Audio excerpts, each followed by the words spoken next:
Jika arkitek dan interior designer diminta untuk mereka bentuk sebuah kelas yang paling tidak sesuai untuk kanak-kanak individu ADHD, mereka tidak perlu bersusah payah kerana mereka bentuk setting kelas di kebanyakan tempat di seluruh dunia pada hari ini adalah contoh terbaik untuk tujuan berkenaan. Tempoh pembelajaran yang sangat panjang, pergerakan yang terbatas, pembelajaran yang tidak differentiated, memberikan tumpuan kepada individu murid dengan jumlah pelajar yang ramai di dalam satu kelas serta kurangnya penekanan kepada proses membina dan membangunkan fungsi eksekutif, regulasi kendiri para pelajar.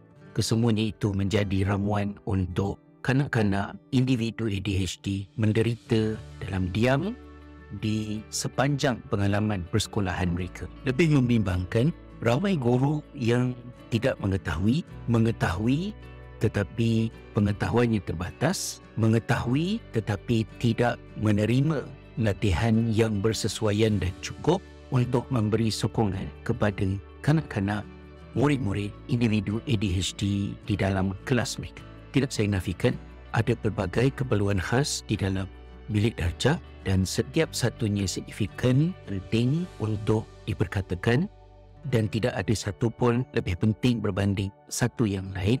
Namun, saya mengambil peluang di dalam perkongsian kali ini untuk memberi fokus kepada kanak-kanak ADHD. Dan jika ada yang berkata, mana ada masa cikgu-cikgu nak buat semua perkara ini? Jawapan kepada kenyataan itu ialah inilah sebab mengapa perguruan adalah satu bidang profesional yang tidak harus dipandang remeh dan lekeh oleh masyarakat dan pendidikan perlu dijayakan dengan sebaik mungkin. Permulaan kepada cabaran yang dihadapi oleh anak-anak ADHD ini adalah pada membetulkan tanggapan kita tentang apakah ADHD itu sendiri. ADHD tidak harus difahami terbatas merujuk hanya kepada individu kanak-kanak, murid-murid yang tak boleh duduk diam, yang suka menyampuk, yang mendatangkan masalah di dalam kelas. Tetapi ADHD adalah lebih merujuk kepada gangguan yang membabitkan perkembangan prefrontal cortex, iaitulah tempat di mana kerja-kerja tinggi oleh kognitif yang disebut sebagai fungsi eksekutif, iaitu sesuatu yang boleh dilakukan oleh seseorang kepada dirinya sendiri berdepan dengan cabaran dan masalah.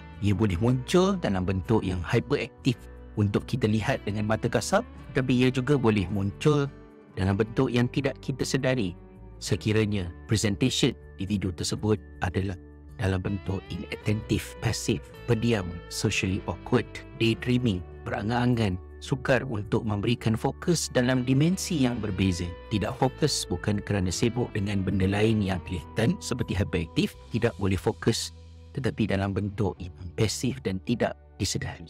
Oleh kerana gangguan yang dihadapi oleh individu ADHD ini begitu pelbagai dan berbeza di antara seorang dengan seorang yang lain, saya tidak berkapasiti untuk memperkatakan mengenai keseluruhannya di dalam satu video, tetapi saya pilih beberapa yang signifikan untuk memulakan perbincangan. Pertamanya adalah regulasi emosi yang terganggu. Perkara ini boleh muncul dalam bentuk seorang kanak-kanak itu mudah marah, dan apabila marah, kemarahannya begitu intens dan mengambil masa yang lebih daripada biasa untuk ditenangkan. Ataupun ia boleh muncul dalam bentuk yang sangat sensitif sehingga menyebabkan murid itu merajuk, menjauhkan diri, mendiamkan diri, menarik diri daripada aktiviti yang diaturkan, dan rasa merajuk ataupun sedih itu begitu intens dan sukar untuk diredakan. Ini boleh menjadi di antara simptom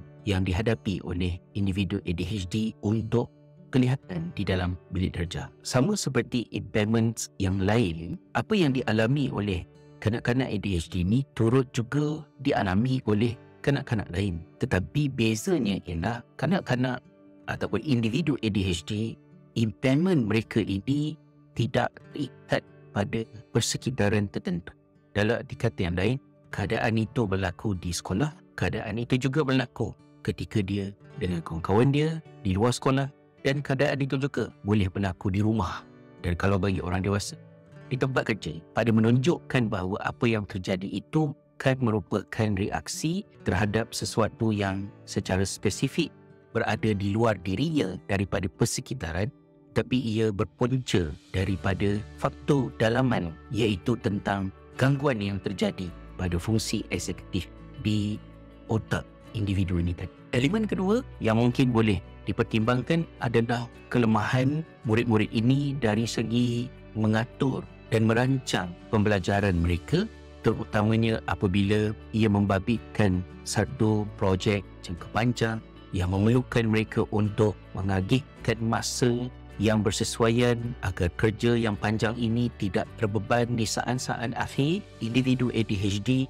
lazimnya berdepan dengan masalah seperti ini kerana untuk melakukan hal yang sedemikian rupa, individu ini memerlukan kepada kemampuan untuk satu-satu yang dirancang, satu-satu maklumat yang disampaikan kepada mereka berada di memori kerja secara yang cukup lama untuk dia ingat, dan memori itu dalam bentuk visual, contohnya dalam otak, tidak hilang digantikan dengan maklumat lain yang datang kepada individu pelajar ini tadi. Keadaan ini akan menjadi lebih ketara apabila murid ini meningkat usianya daripada sekolah rendah di peringkat awal kepada peringkat atas ke sekolah menengah, dan terutamanya apabila pergi ke peringkat universiti. Satu lagi perkara yang mendatangkan cabaran kepada kanak-kanak ADHD ini ialah untuk membolehkan mereka itu memberikan tumpuan terhadap sesuatu,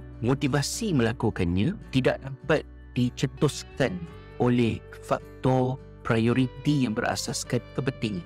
Sebaliknya, ia banyak dipengaruhi oleh minat. Maknanya, kalau kita cakap pada budak-budak, benda ni penting, kalau tak dibuat, nanti ini akibatnya, digertak, ini masalahnya, kerana tidak membantu sekiranya hal ini tidak berada di dalam minat individu murid berkenaan. Oleh yang demikian, ia memerlukan kepada kaedah lain agar fungsi eksekutif itu dapat dilakukan. Misalnya, ianya disokong dengan tidak bergantung kepada ingatan, fikiran, tetapi dikeluarkan, dicatatkan di kertas yang boleh mudah untuk dirujuk, diary ataupun jurnal untuk dirujuk, ataupun pada aplikasi. Dan antara kaedah yang berkesan untuk membantu murid-murid seperti ini adalah apabila regulasi kendiri itu diganti ataupun disokong dengan regulasi bersama, co-regulation. Maknanya ada individu lain yang tolong ingatkan murid-murid ini. Manakala bahagian terakhir yang ingin saya kongsikan dalam perbincangan kita ini adalah kanak-kanak ADHD ini berkemungkinan sangat mudah untuk merasa overwhelmed apabila persekitaran terlalu bising, persekitaran mendatangkan begitu banyak gangguan kepada dirinya dan murid-murid yang begitu ramai, dan ini boleh menyebabkan hal-hal yang saya sebutkan tadi terjadi seperti tantrum. Jika boleh saya gambarkan, otak individu ADHD dan fungsi eksekutif yang dimaksudkan tadi adalah seumpama sebuah orkestra. Sebuah orkestra akan mengalunkan sebuah lagu dengan baik jika 20 orang ahli muzik dengan 10 alat muzik yang berbeza memainkan alat masing-masing mengikut tempat masing-masing. Tugas instruktur adalah untuk memberitahu, awak main, awak diam, awak main, awak diam. Tetapi instruktur tersebut, iaitu fungsi eksekutif di dalam otak kita, tidak dapat memainkan peranan tersebut, dan ini mengakibatkan semua stimuli aktif di dalam otak kanak-kanak ni tadi. Apa yang dia dengar, apa yang diperkatakan orang di tepi, apa yang terjadi di luar kelas, apa yang dirasakan oleh kulitnya, dan apa yang berlega di fikirannya tentang sesuatu yang terjadi di rumah tadi, kesemuanya sedang aktif dan memainkan muzik masing-masing. Benda yang sama juga terjadi kepada semua manusia, tetapi fungsi eksekutif berperanan untuk mendiamkan perkara-perkara yang tidak relevan agar kita boleh fokus hanya kepada yang relevan. Tetapi individu ADHD ini, semua perkara itu tadi memainkan, mengalunkan muzik mereka serentak, dan itu menyebabkan berlaku ribut taufan di dalam fikiran individu ini tadi, sama ada dia itu sedang hyperaktif ataupun sedang daydreaming, mendiamkan diri, berangan-angan. Justru sokongan amat diperlukan agar guru-guru boleh membantu individu murid-murid ini tadi. Setakat pengetahuan saya, di seluruh dunia hal ini masih lagi tidak ditangani dengan sebaik mungkin, termasuklah di negara seperti Finland.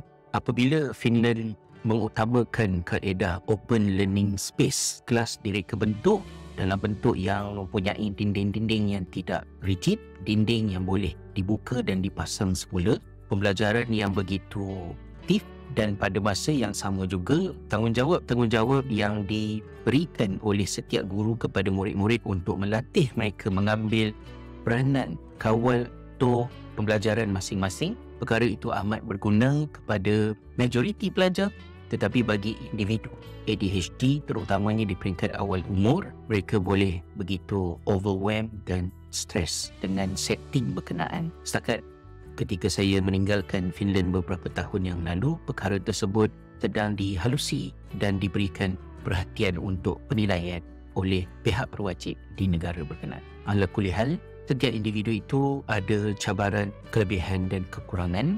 Kita ingin mengusahakan yang terbaik, bukan kerana memanjakan, memewahkan, tetapi kerana mengambil semangat itikad bahawa Allah itu suka kepada hamba-hambanya yang apabila mereka buat kerja, mereka melakukannya dengan tekun, dengan sebaik mungkin, dan bukannya asalkan ada cincang-cincang, yang penting dah buat, ia jauh daripada kualiti kerja mereka yang mengimani Allah Subhanahu wa Ta'ala dan mengikut ajaran baginda sallallahu alaihi wasallam.